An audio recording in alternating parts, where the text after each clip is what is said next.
Terry McLaurin not attending mandatory minicamp for the Washington Commanders. Last week, DK Metcalf was not excused from the Seattle Seahawks minicamp session. Let's. I don't know if you talk the money. If you're on your first contract, if I'm remembering correctly, $40K a day. But if you're on your second contract, $50K a day. So that is correct.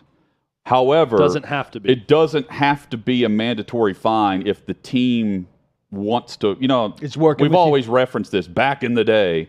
I used Pac-Man Jones as an example. Right. He held out 29 days in camp and then showed up, and then they just whitewashed the fines. The teams can do that for minicamp. Once training camp comes about, it's lock. It is a must. Mandatory. Even if the team doesn't want to retroactively go back and erase the fine, they have to fine the player. We saw that with Vic Beasley here in Nashville a couple of years ago when he showed up. Now I can't remember how many days late, unexplained. It was like a week. It was like 5 days. Yeah, and he was paying $50,000 a day. So I said last week, Paul, I said, man, I apologize to the listeners and the viewers. I thought that it was a mandatory fine right now, and because of that, teams are on good. If they're on good terms and they're trying to sort things out, they can. Yeah. But under the assumption that it's a mandatory fine, which it's a fine and it's mandatory later, but right now they could still fine them. I said, man, DK Metcalf doesn't have that leverage right now that he would have prior to the draft. Like I think the leverage play is whenever a team can get something in return immediately to replace the player on the field immediately. And if you want the contract extension, I don't know if not showing up and getting fined is the way to go about it. Even without the fine, I don't think you have the leverage right now. What are you forcing?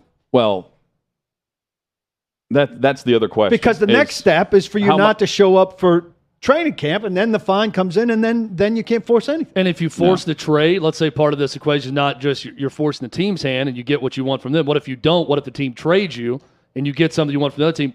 Does the team then still fine you? I would. Oh, great, you got what you want. We traded you even though we wanted you, so now you owe us that money. I think you probably have to decide to fine. Yeah, but if as it's happening. Chad, if you're getting traded, you're getting $50 million guaranteed. Yeah, you're getting what you want, but I'm just curious how that works too. Do they wipe it away on the trade also, or do they take the fine money? I think those teams are thinking like John Lynch is thinking with Deebo Samuel, which seems a lot quieter. But he was there. He showed up last week. But he showed up in part because before that, John Lynch said, I'd be a fool to move him at this stage. He's here. And I think these teams at this stage, look, A.J. Brown, as much of an idiot he's making himself look like with his Twitter persona now, and we can get into that, which is new, another chapter. But if you didn't win by draft day, which A.J. Brown won, and the Titans lost that battle, these other three guys lost. Yes. And they've got no recourse now. Especially, I would understand it if it were, I compared, hypothetically, let's say DK Metcalf or Deebo or Terry McLaurin are on the Indianapolis Colts. There's a lot of pressure on them to get it right. They've just traded for Matt Ryan, and you've got a superstar, great receiver that you're trying to lock in and make sure that you've got him happy and he's ready to go. Like if you're holding out right now in Indy, if you're that type of player, and they don't have that player at receiver, then you've got a little juice to it. I don't know if holding out in Seattle has much, I don't know if it has the same ring in Seattle. No, and the recipe there is to go and be disgruntled. And if you go there and be disgruntled, your fan base is already miserable. You've traded away your franchise quarterback, and they're waiting. You're going to become a pariah, and your fan base is going to hate you. Is that really what you want to do, is get hated? But also, if you want to get traded, play well. Well, yeah, get traded at the trade deadline because you're going to get it's either before the draft or at the deadline. And make yourself a commodity that somebody absolutely wants. Are you more likely or less likely to trade for a guy who goes in and, I got a hamstring tweak and I don't want to practice this week, coach, and all of that crap? I think the real underlying issue is they have had some talks behind the scenes that, hey, we're going to make sure we lock you up long term. We want you here. Same thing with McLaurin in Washington.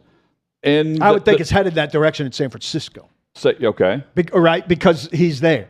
But they've said he's going to be there. He's gotten enough good info to show feel good about it. Yeah. But clearly in this case, and one of these guys has the same agent as AJ, right? It's McLaurin, I believe. I think McLaurin has the same agent as AJ and Debo. Yeah. Clearly, the talks either stopped or they weren't going the way they thought, so they're using this mandatory minicamp as it's 3 days long, and it's really 2 practices where he's not showing up. Well, and he's making the headlines, and he becomes discussion point on shows like this. Yeah, some guys think it's statement time, right? Taylor Lewan did it here in Nashville. I think it was after the new CBA, and it was his one thing.